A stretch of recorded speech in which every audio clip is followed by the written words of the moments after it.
a soldier and a comrade. Uncle General, as affectionately known by our children, was a pillar of strength to many and has left a massive void in our lives. He played a big role in the liberation of our country. He was also a fascinating intellectual with a rich history, and yet remained humble about it. Little did we know that in one more day, he'd be going to his everlasting home. May his beautiful soul rest in peace. And may the Mokoape and Safari family be comforted during this difficult time. He said his goodbyes. We saw him. Really, Khaba, Robala Kampot. Oh, Khaba, he has left a legacy. We should just make sure that it lives on as family. I thank you.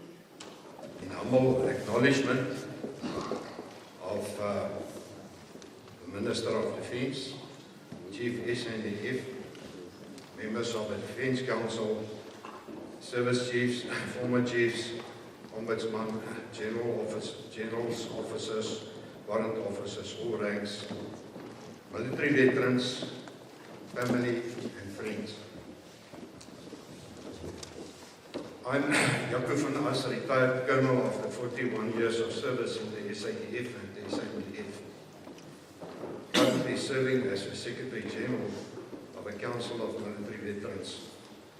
On behalf of the Council of Military Veterans Chairperson, Major General Lawrence Smith, retired, and all the Council members, we convey our heartfelt condolences, their strength and blessings to the spouse, now widow and late General Mokoape, the children, grandchildren, his sister, all family members, close friends, former colleagues and comrades.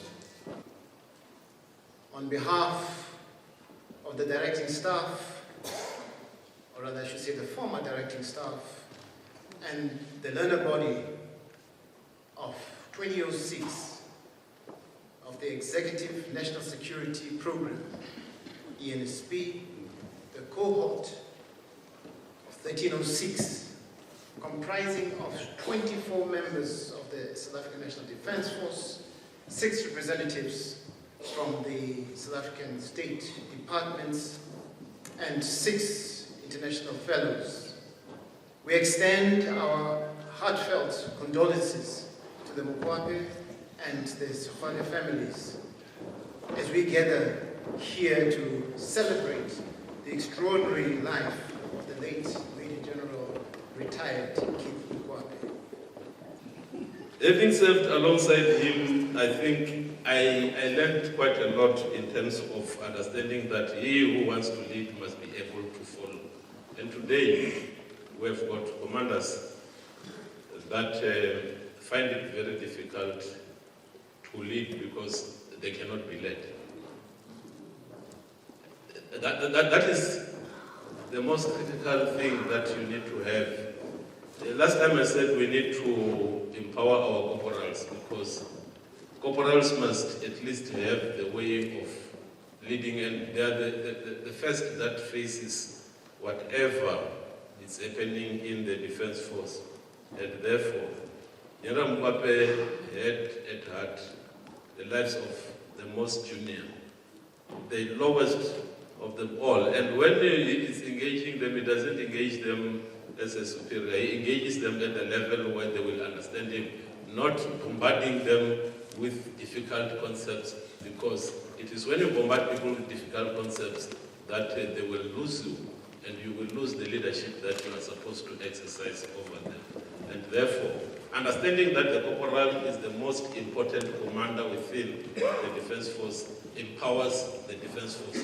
And therefore, those who would like to lead the corporals must be able to allow the corporal to lead and to be followed.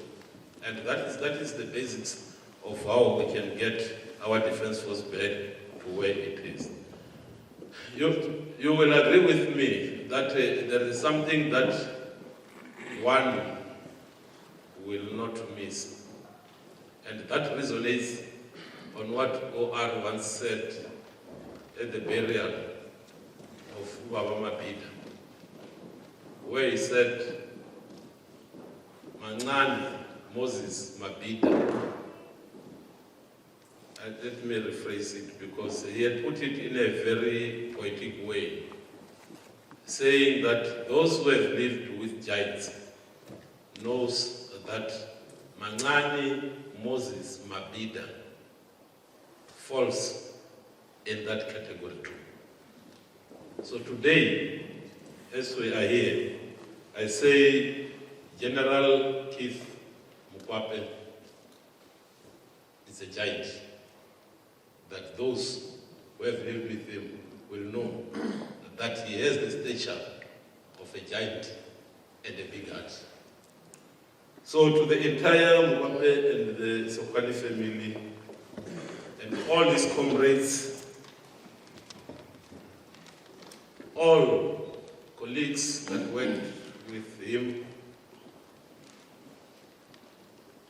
the spear has fallen. But as the Chief of the National Defense Force, I want to take this moment to say the biological family of General Mokoape is mourning, and this family in the National Defense Force is equally mourning. And we therefore collectively would like to say, let us journey through this period of grief, understanding and knowing that we are not mourning. We are celebrating the life that was lived so well, a revolutionary life. And as such, I would like to say, Amba Kahle, Kawala Makawe, Amba Kahle, and may his soul rest in revolutionary peace. I thank you.